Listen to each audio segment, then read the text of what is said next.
Hello friends, once again welcome to my YouTube channel Bhojendra classes. Friends, आज के video में हम सीखेंगे पास्ट इंडेफिनिट टेंस।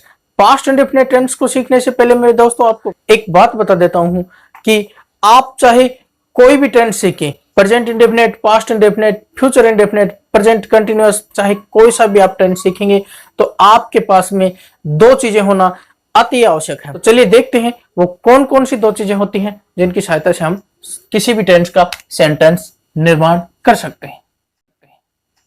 तो नंबर एक तो हमारे पास में होना बहुत जरूरी होता है सब्जेक्ट। इसके बाद में हमारे पास में जरूरी होता है वर्ब का होना और इसके बाद में अदर वर्ड। ये दो चीजें तो अति महत्वपूर्ण है इसमें, सब्जेक्ट और वर्ब। अदर वर्ड किसी सेंटेंस में दे रखा है तो हम अदर वर्ड लगा देंगे, अन्यथा अदर वर्ड नहीं दे रखा तो हम अदर वर्ड नहीं लगाएंगे। तो बात करें सबसे पहले सब्जेक्ट। किसी सेंटेंस में सब्जेक्ट का काम कौन कौन कर सकता है। नंबर एक बात करूं तो किसी भी सेंटेंस में सब्जेक्ट का काम करता है नाउन। और नाउन को हम कह सकते हैं कि दुनिया में किसी भी चीज का नाम, दुनिया में किसी भी चीज के नाम को हम क्या कह सकते हैं, नाउन कह सकते हैं। और नाउन किसी भी सेंटेंस में सब्जेक्ट का काम करता है, सब्जेक्ट का काम भी करता है और नाउन ऑब्जेक्ट का काम भी करता है। तो हम अभी पढ़ रहे हैं सब्जेक्ट के बारे में। सब्जेक्ट किसी सेंटेंस में नंबर एक हो सकता है नाउन। नंबर दो, सब्जेक्ट किसी भी सेंटेंस में हो सकता है प्रोनाउन। प्रोनाउन क्या होता है?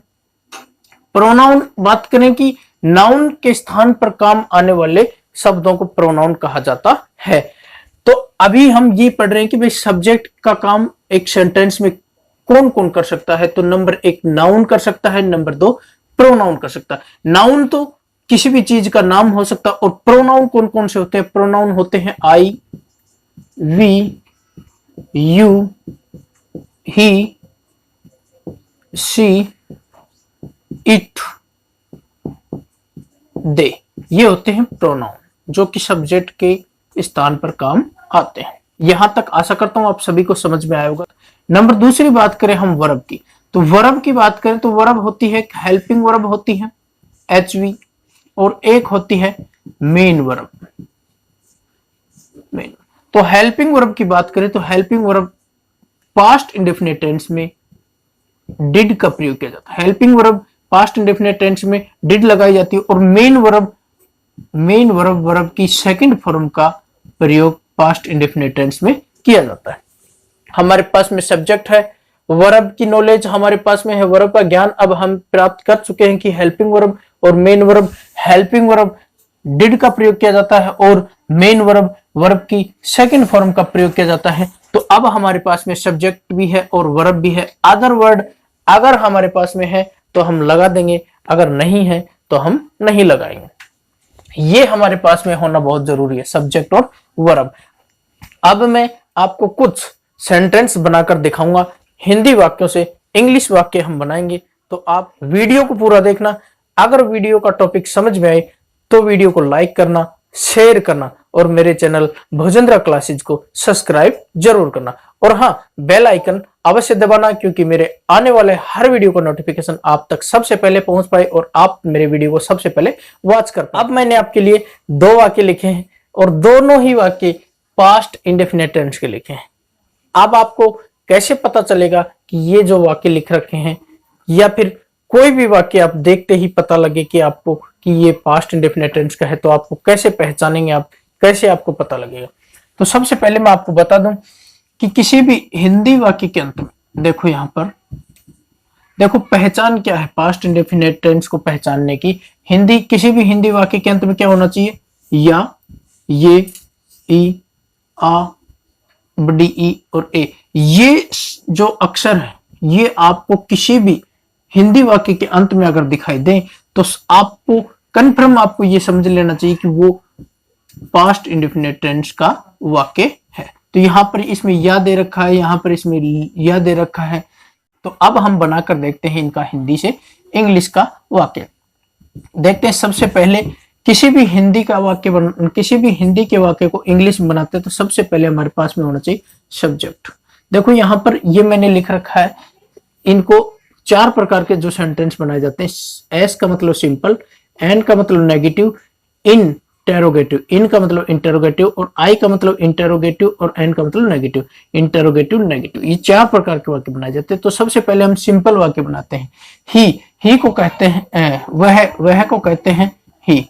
इंग्लिश का हिंदी में वह है और इंग्लिश में ही, तो यहां पर ये सब्जेक्ट होगा। सब्जेक्ट के बाद में पास्ट इंडेफिनिट के सिंपल वाक्य में सीधा वर्ब की सेकंड फॉर्म, खेलने को कहते हैं प्ले, और इसका सेकंड फॉर्म बनाएंगे तो प्लेड हो जाएगा। अब देखेंगे यहां पर फुल स्टॉप मैंने क्यों लगा दिया, आगे इसमें अदर वर्ड है, लेकिन अदर वर्ड इस सेंटेंस में नहीं दे रखा, इस वाक्य में नहीं दे रखा, इसलिए अदर वर्ड हमने नहीं लिखा है और हमने यहीं पर इसको खत्म कर दिया। यहीं पर पूरा वाक्य बन गया। अब मैं आपको यहां पर बता दूं कि यहां पर आपको मैंने पहले बताया था कि हेल्पिंग वर्ब डिड लगाई जाती, लेकिन इसमें हमने हेल्पिंग वर्ब डिड नहीं लगाई।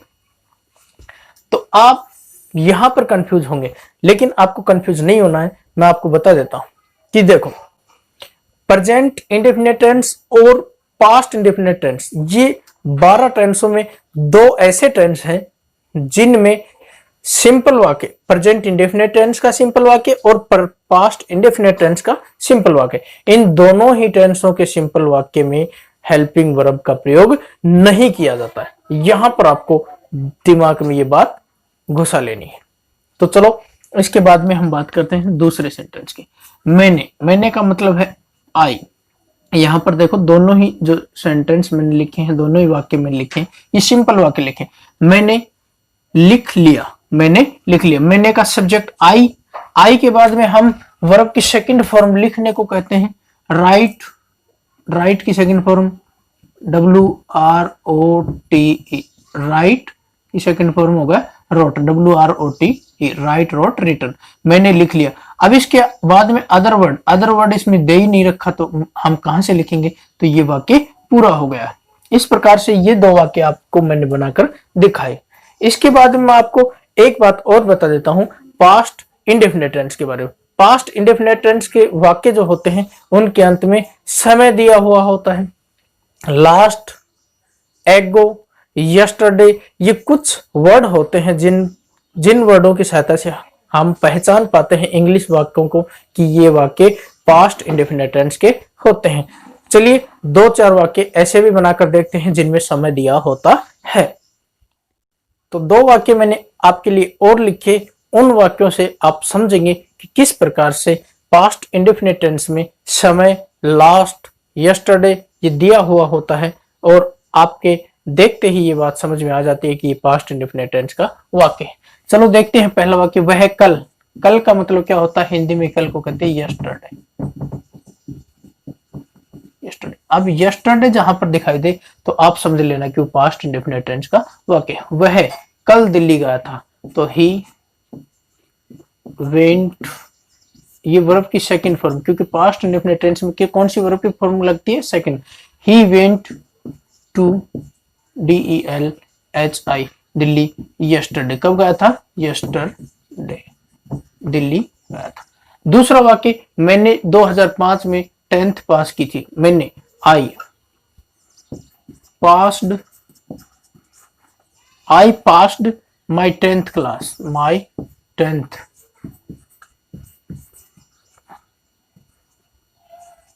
class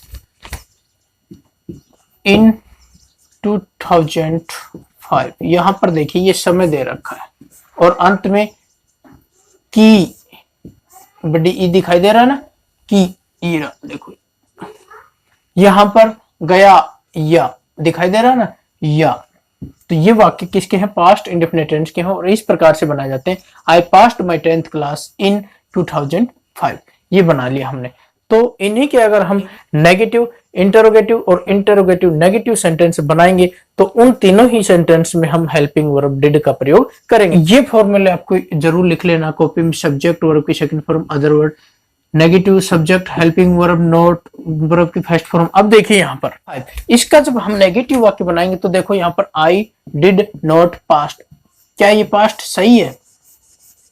क्या ये पास्ट सही है? क्योंकि यहां पर देखिए वर्ब की सेकंड फॉर्म, वर्ब की सेकंड फॉर्म, और फॉर्मूले में हमने लिख रखा है कि वर्ब की फर्स्ट फॉर्म आएगी।